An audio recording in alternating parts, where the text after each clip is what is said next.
His ancient ancestors traveled beyond the ice wall, and what they encountered throughout their travels will absolutely blow your mind. What if I told you a secret has been buried for over 2,000 years, hidden by Polynesian elders themselves? A secret so terrifying, it made some of the greatest explorers the world has ever known never set sail again. A gentleman named Charlie Griffin on TikTok received an encrypted email from someone claiming to be a direct descendant of those who dared to go beyond the ice wall. What he was told will shake you to your core. Polynesian navigators mapped the Pacific thousands of years ago, but suddenly they stopped. History calls it the long pause. But why would the most advanced seafarers in history abandon the very thing that defined them? According to a descendant who just contacted Charlie directly, says the answers lie beyond the ice wall, at a place referred to as the Serpent's Gate. And what his ancestors faced there may explain why they never spoke of it again. What's up, folks? Just reminding you that my content is for entertainment purposes only and may or may not be true. I just provide the information and let you all decide what you believe. Do me a solid, like, subscribe, comment, hit that notification bell so you get notified every time I post. Stay strange, stay curious, and enjoy the show. This is one of the first groups of people who traveled beyond the ice wall, the ancient Polynesian tribe. This gentleman's name is Justin. This is all the information that he gave Charlie in an encrypted email. I am a descendant of the great Polynesian explorers. My ancestors navigated the Polynesian Triangle until the long pause, where my people stopped exploration of the seas for over 2,000 years. The reason why my people ceased their voyages across the Pacific is a closely guarded secret. Only a select few Polynesian elders are trusted with keeping it. When my father, who was one of the elders, died, the other elders told me the mystery behind the great pause. The elder told me that our people had sailed beyond the ice wall, specifically to the Serpent's Gate. The intense desire for my people to explore had sent them to a great peril. They endured many hardships during the voyage, and the monsters that guarded the Serpent's Gate were adamant not to let my people through. Many of them died, but the strongest of Polynesian sailors made it. They traveled up to what is now known as Xenonesia, but my people call it Ainga Ole Uleloa, or the Land of the Lost. It was here that they made a temporary outpost to lick their wounds from a long, perilous journey at sea. Living on Xenonesia was hard, as the land was unforgiving. The sky, pitch black, what my people called Lemata Otia Tele, or sad rain. After years of attempting to settle and failing, the majority of his people decided to brave the seas and leave the island behind. But a small group of determined settlers stayed behind. They believed they had figured out a way to mitigate the sad rain. And for all we know, their descendants could remain there to this day. The group that left ventured back home, but were ravaged by storms and other monsters, specifically one they called the Great Horror, also known as Te Mata Otia Telei. After researching and comparing accounts of the elders, I do believe it is Rokotumu Ere. The elders told me that the monster would stalk the people returning home, grabbing them by their tentacles and pulling them down to the depths of the sea. Even if they managed to fend off some of the tentacles, if a single one grabbed them, it was over. They were as good as gone. Their memories and, in severe cases, their motor skills would be severely limited. They were poisoned for life. After a while of hardships, they finally returned home almost 18 years later, after they made it past the ice wall. Immediately, they spread their tales of adventure and the horrors that lie beneath the sea. Polynesians vowed to never explore the oceans again for fear of what would hunt them. For 2,000 years, the widespread tale of what happened slowly faded into a well-kept secret, told only by the most trusted elders. I have shared with you the secret of the Polynesian long pause, and I hope that you are the right person to share it with. I wish you luck in your campaign to find the truth. Absolutely amazing tale. The fact that he ran into a tentacle-like sea monster, that reminds me of something like possibly the Cthulhu, or even a Leviathan-like sea creature. It sounds like he ran into multiple sea creatures, probably from sea dragons to, it sounds like, a massive octopus, but with more than 8 tentacles. It sounded like something you'd see in Pirates of the Caribbean or legends like the Cthulhu, could it be? It makes you wonder. You can't help but wonder. And it's unusual that it protects that actual gate known as the Serpent's Gate. I found it crazy that there were still some of the people left there, and maybe they did figure out the rain, maybe they didn't, but they could literally still have entire tribes on these islands. I believe they're right here next to Asgard, I'm thinking, right in that area, in these small outcrop of islands located there. That's kind of my guess, but that story just absolutely blew my mind, and I always love hearing content that validates or pertains to the situation of Beyond the Ice Wall. These accounts just can't be made up, right? I mean, I know AI and all this stuff, but that sounds legit to me. I don't think he's bluffing. I think Charlie Griffin is telling the truth. He's passionate about what he does about the ice wall, so take it for what you will, but that's the story. I hope you liked it. All right, y'all. So what I'm going to talk about next is something that I literally just stumbled upon on TikTok. This gentleman goes by the name Citra. He actually started posting last year around November, at least regularly. He's already grown to 1.9 million followers. The reason for that is he claims he's trying to build an animatronic. An animatronic, or a robot that he likes to call Nosy. It's like a hybrid human rabbit robot. I'm going to show you here in a sec, but it's not necessarily the robot that is alarming. It's what it's going to be able to do. He says that this robot is going to be able to run 32 miles per hour.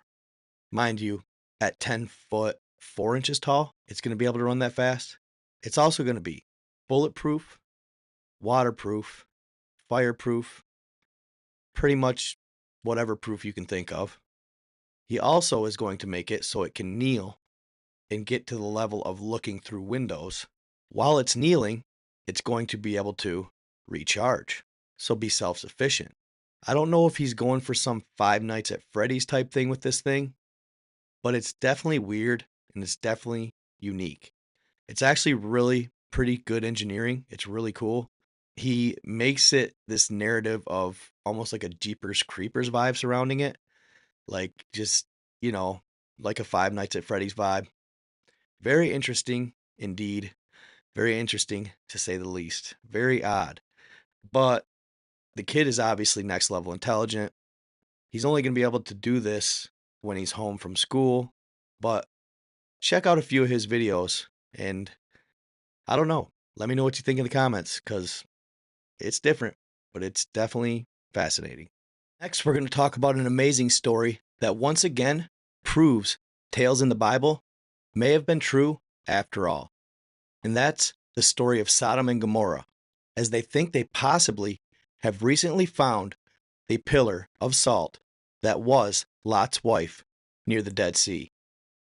Some stories in the Bible sound so strange, so terrifying, that most people assume they're just myth. But what if I told you that deep in the desert, near the shores of the Dead Sea, there are ruins, ash, and strange salt pillars that match one of the most infamous tales ever told? We're diving into the destruction of Sodom and Gomorrah and the chilling fate of Lot's wife. According to the book of Genesis, there were once two cities, Sodom and Gomorrah. They were thriving settlements in the fertile Jordan Valley, near what we now call the Dead Sea. People there, they had a reputation. The Bible describes them as corrupt, violent, and full of wickedness. When travelers came to the city, instead of offering hospitality, which was sacred in ancient culture, the people of Sodom were cruel and abusive. Their sins became so infamous that according to scripture, God himself sent two angels to investigate. But the story doesn't start with Lot fleeing the city. It actually begins with his uncle, Abraham, the patriarch. According to Genesis 18, God revealed to Abraham that he was going to destroy Sodom and Gomorrah because of their wickedness. But Abraham knew that his nephew Lot lived there with his family, so he did something few would dare. He tried to negotiate with God himself. Will you then sweep away the righteous with the wicked? What if there are 50 righteous people in the city? I will not destroy it for the sake of the 50. Will you really sweep away the righteous with the wicked? He pleaded. What if there are 50 righteous people in the city? Will you spare it for their sake? God agreed.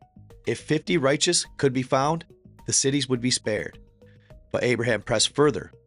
What about 45, 40, 30, 20? What if there are just 10 righteous people? And God said, for the sake of 10, I will not destroy it. But when the angels arrived, they found only Lot and his household who showed hospitality and righteousness. Not even 10 could be counted. So the destruction was sealed. Lot and his family were given the chance to escape right before fire rained down. So Lot, his wife, and their daughters fled into the early morning darkness. But there was one condition. Whatever you do, don't look back. But as fire rained down from the sky, destroying everything they knew, Lot's wife hesitated. She turned her head, looking back at the burning city, and instantly she was transformed.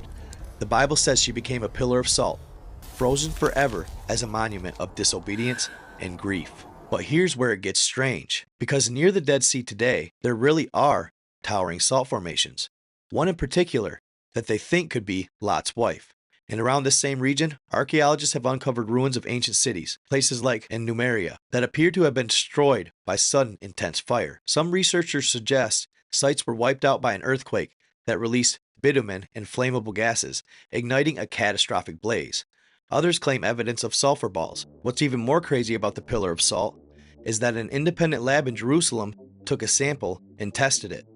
They found traces of carbon, actual pieces of clothing and fabric that has no business being in that type of rock. It all started a few years back when a university-led archaeological team started studying the site of Mount Sodom. They had reason to believe that it was possible that that was the location of the city of Sodom. And as they dug deeper, they started finding layers of what looked like burnt sediment from an explosion that had to have happened in the blink of an eye, literally decimating everything in its wake. But as they were studying the area, they noticed a pillar of salt on the southeast corner of the Dead Sea. And as they got closer to it and flew drones near it, they realized it somewhat resembled a mourning woman. But they couldn't jump to any conclusions, so they started the process of taking samples and digging into the pillar of salt to see what they could find. And it wasn't long before each of them were starting to whisper, "This is Lot's wife." Within the pillar of salt were fragments of clothing, an organic material that only a living being could produce. Then, an old manuscript surfaced in the archives in Italy, describing a lone figure seen on a ridge near the destroyed city, a statue of salt in the shape of a mourning woman. No one took it seriously until the team realized the coordinates matched the location of the formation they were now excavating, and the formation had changed only very little, so they assumed it had survived for centuries as it was. Up to this point, nobody had studied it so intensely. It had always been just categorized as other salt people, similar to ones found in the mountain. And as they dug deeper, they found cavities of organic and carbonated material that could only be produced by something that was once alive. Embedded in the salt near the torso was mineralized fabric, in between layers of crystalline structure. Within days, headlines exploded across the world. They found Lot's wife. The stories of Sodom and Gomorrah in the Bible were true. This, coupled with radiocarbon dating, putting the sediment at just under 3,700 years old, the exact same timeline in the Bible as the story of Sodom and Gomorrah. Then an independent lab in Jerusalem found collagen in one of the samples that can only be produced by living organic material. In the end, this begs the question, are more stories in the Bible true than we ever realized? Could there be much more significance historically within the Bible and its stories than we ever believed? Pure brimstone has been found embedded in the ground near these ruins. So was this just a natural disaster that became the legend of Sodom and Gomorrah, or was it something more? For thousands of years, the tale of Lot's wife has been a symbol, a warning of what happens when you cling to the past, when you look back instead of moving forward. But it's also more than that, because to this day, we can visit the Dead Sea, we can see the strange salt pillars, and we can walk the ruins of the cities that seem to have been erased in the fire overnight. Stories like this remind us that behind every legend, there may be a truth waiting to be discovered. If Sodom and Gomorrah really did fall in fire, and Lot's wife truly stands frozen in salt, what else from these ancient texts is still out there, waiting to be found? And as always, stay odd and mysterious. Y'all, people are saying Trump could be a time traveler. And I'm not going to lie, there's kind of a lot of evidence out there that may support this theory. Hear me out. It all started when Nikola Tesla died in 1943 in New York City. The FBI immediately seized his belongings, fearing that his inventions, some thought to be death rays or advanced energy devices, could be of national security importance. Tesla's papers were reviewed by a team of scientists working with the government. One of those scientists happened to be John G. Trump, an MIT electrical engineer and inventor, also Donald Trump's uncle. John Trump concluded that Tesla's work did not include practical or usable weapons, though conspiracy theorists claim he may have found far more, potentially notes on free energy, wireless power, or even time manipulation. This is the seed of the Trump time traveler theory, that the Trump family may have had access to hidden Tesla technology. That, along with the books of Ingersoll Lockwood written in the late 1800s, are why theorists think that Trump could possibly be a time traveler. Ingersoll Lockwood was an American lawyer and writer in the 1800s. He wrote several odd novels that people now connect to the Trumps, the first one being The Last President, written in 1896. In this dystopian political novel, it imagines the election of a populist outsider president from New York City. During the story, his victory leads to riots and chaos in the streets, especially near Fifth Avenue, coincidentally where Trump Tower stands today. The parallels to Trump's election in 2016, seen as an anti-establishment win that divided the nation, have fueled theories that Lockwood predicted his presidency. But one of the most talked about lines from the book is where Lockwood mentions a character, the man named Elon, who would lead humanity in conquering space, specifically Mars. Given that over a century later, Elon Musk has openly declared his mission to colonize Mars, conspiracy theorists see this as another eerie synchronicity tying Lockwood's books to modern times. And lastly, the book Baron Trump's Marvelous Underground Journey. Written in 1893, this children's fantasy novel follows a boy named Baron Trump who discovers secret portals to other worlds. He's guided by a mentor who's his dog named Don. In the book, Baron journeys into Inner Earth, a recurring theme in Hollow Earth and Hidden World myths. Conspiracy theorists point to the uncanny coincidence of Donald Trump having a son named Baron. I mean, really, you can't make this stuff up, folks. What are the chances of this? Ingersoll Lockwood writing these books, son named Baron, Last President, Fifth Avenue. I mean, I'm starting to think maybe John Trump did find something when he cleaned out Tesla's apartments. Let me know what y'all think in the comments. Just curious, do you think Donald Trump could actually be a time traveler? All right, y'all, so this next story I want to share with you is a story going viral on TikTok. It comes from Atlanta rapper Lil Tony. He's an up-and-coming rapper over the last couple years who started to gain traction. He was actually about to blow up, but at the last moment, he decided he was tired of rapping drill, negative, hateful rap and went to Christian rap. And the reason he did this is because of an event where he was at a photo shoot with a couple of gentlemen at the top of a mountain. Well, these gentlemen had nice cars, Lambos, McLarens, you name it, and they were only about his age, which is early 20s. So he was curious as to how they got their money. Well, when he asked, the answer he got, he couldn't believe at first. Take a listen to his story and let me know what y'all think. Devil? Yeah, I didn't even know about that. Can you like, they booked me for a photo shoot. This is what made me start getting into God right before I got locked up again. Yeah. This is how I knew God was talking to me, though. I was straddling the fence still on belief. This is what I was telling you. I didn't know what to believe because I was getting into all the spirituality. I ain't know what to believe, and God sent me a real encounter, so I went up. I got booked for a photo shoot. They took me all the way up this mountain. I was on top of the mountain. We finished the photo shoot. They have OD cars. They got a 3-seater McLaren. They got a Ferrari. And I'm asking them, like, how y'all get all this money? How y'all do this? They like, we do demonic rituals. I'm laughing. I'm like, no, you don't, bro. I'm like, how you get this money? Don't put me on. I'm trying to get like y'all. Like, nah, we do demonic rituals. I say, so what type of demonic ritual? He say, the Illuminati never talk to you. I'm laughing. I'm still laughing at him. Like, bro, you playing a game. Like, why y'all playing with me? Stop playing. Like, how y'all getting this money? He like, bro, no, for real. Leonardo DiCaprio do all the initiation. I'm like, what? I'm like, who is that? What is you talking about, gang? He was like, he giving me a list of people who all did it. I'm gonna keep it PG-13. He was basically saying, either you let them peg you or you do oral and you'll get whatever you want. tell them what you want. If you want to be the next big actress, next big whoever, I can take you to somebody. And all you gotta let them do is just do what they want to do to you, just for a night. Basically do some gay. That's what he was telling me. I'm like, hell no, you playing, man. What's messed up is I actually watched another video of him telling the story where he states that after this encounter, you get an STD, a very bad one that starts with an A. You get sick, then they heal you, and you come back. And that's when you get rich. But you have to go through being sick.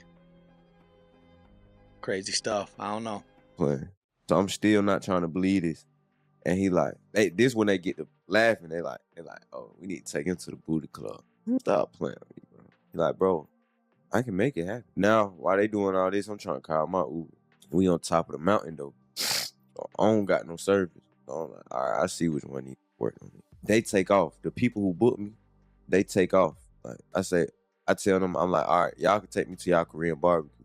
I'm telling them this. Cause they was telling me, they was like, when I start calling my Uber, my flight was finna take off. They was like, man, your flight finna take off anyway. Let us just get you a hotel and you can come get some food at our Korean barbecue. I'm like, at first I was like, nah. But then I ain't had no service to get downstairs. Get down the hill. Right.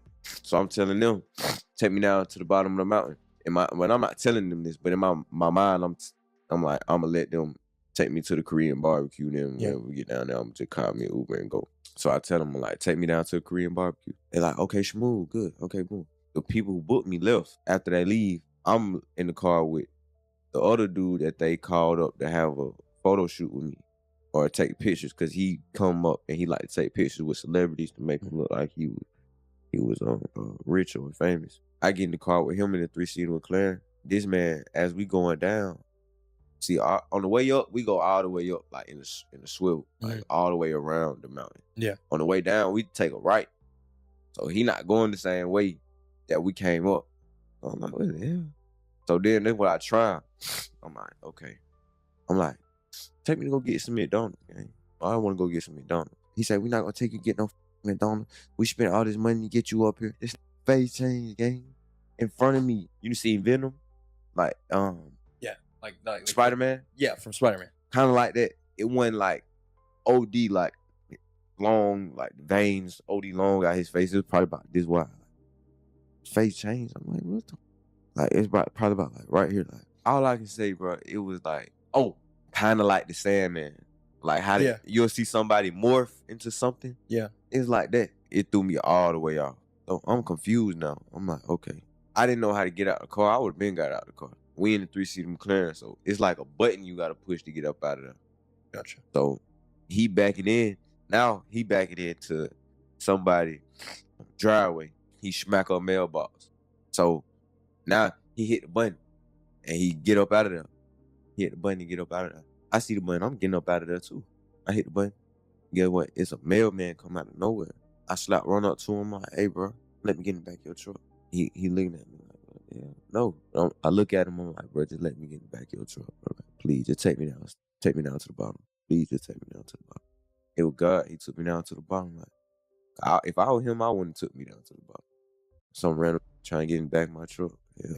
He took me down to the bottom, and I called an Uber, and I just left. The whole thing was just, I felt it in my spirit. As soon as I got up to the top of that mountain, it was something off. Something wrong. Yeah. Yeah. And I've never seen no motion like that. Like, where I'm from, like, 100,000, that's smooth. Like, we hunt, that's hood rich. You get you 100,000, you up 100,000, get you a nice car, a little spot, you good. But these folk having real money. So you knew, like, based on their stats, that there was something wrong. It wasn't even that. It was the fact of how, when I got up there, first of all, that whole mountain just felt funny. Then, when it was time for me to go, it started kicking in. When I was trying to get my Uber, and I seen that they had me at the top of the mountain, no service, no nothing. And they came up here. Out of everybody, they came up to the one spot. I'm like, man, hell no. You knew something was off. Yeah. It's crazy because you even then, like, you knew from that moment, like, man, I can't be doing that. Even before you were fully submitted to Christ. And now looking back on it, it's crazy how, like, the devil will overplay his hand And then you like literally, this guy's like, we do demonic rituals and it's like normal. And you're like, what? That's crazy. And now you're serving the Lord and you're just like, dude, these guys, I think there's a big encouragement there just to let like. So according to what I've been seeing on TikTok, it started a beef with these two gentlemen that he called out. I'm going to show you a couple videos of them, and they're basically saying, it's on that he's lying, that he's actually into Diddy stuff, and he's doing Diddy type activities. This guy, little Tony, this is what they're retaliating and saying against him. I don't believe him. I believe more on little Tony's story than theirs. But yeah, they're getting all like huffy and puffy about it and defensive, which makes me think there's definitely some sort of validity to his story. All right, so the following two videos are actual videos of his encounter with these two gentlemen. You can see they're pressing him, they're kind of messing with him, and then he gets his phone and wants to go live, but they had his phone, and for some reason he couldn't go live. He could not go live, and it was starting to scare him. Check it out. Please. Duh, nigga. What the hell? Well, we locked in. That shit can't be real. That's real, bro. That nigga serious? That nigga serious? Yeah, that's how we move over here. Hey, gang. Y'all niggas see. Hey, listen. Every time I pop out to LA, I'm gonna be with my bro, right? And I'm gonna pop out with that geek shit, that dog shit on me. So I ain't had no dog shit on me because I'm not staying this time. You know what I'm saying? I would have popped out that dog. I gotta go live. Yeah. You show this shit hard. What's up with my phone, bro? I'm over here in Cali. You got the Aston Martin DBX. Yes. The DBX Aston Martin SUV. Thank you. Also, see y'all. Next time, let's plan something so I can like get the Crazy stuff, right? I think this happens to a lot more people than you know. I think a lot of them end up taking the bait and they end up going to the dark side just for that money. Gotta say, for Lil Tony, he stood strong. He's now a Christian rapper and he's still successful. So he's doing his thing. He has 1.1 million monthly listeners on Spotify.